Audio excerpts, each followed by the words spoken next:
Здесь будет зеленая брусчатка, здесь будет знак вот здесь в центре. Так что это сейчас все доделывается, подъезжает. Территорию в круговую закрываем гранитом, забором. Да. Здесь везде гранит. Вот сейчас только приехали столбы, будут большие рожки двойные. Вот здесь вот. Вода сюда не попадает, все это, она герметична сама по себе. И высокие, Я вас прошу, чтобы 3,5 метра высотой будет. Везде у нас бетонное основание. Везде. Вот вся территория, которую мы она не залили, поплывет тогда. она уже не будет гулять. Это все уже на века Михаил, а остается. вот здесь то, что ты...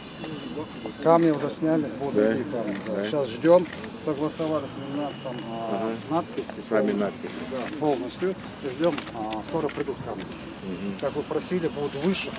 Да, У нас вот так вот будет вход. Вот так тоже будет повторяться с зеленого гранита камень. И вот так вот будут камни стоять. Это вариант. Очень хорошо.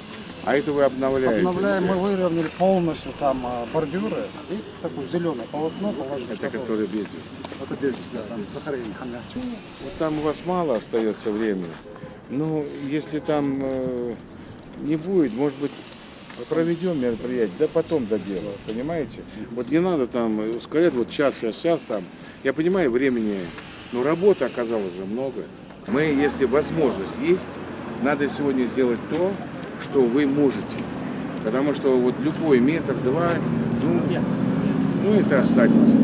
Потому что если брать объем работы, который вы делаете, изначально, когда начинали, Михаил, как раз мы приходили сюда, смотрели все это как, да, оно было, конечно, в плачевном состоянии. Настолько благородное дело, мы должны делать то, чтобы их память всегда оставалась с нами.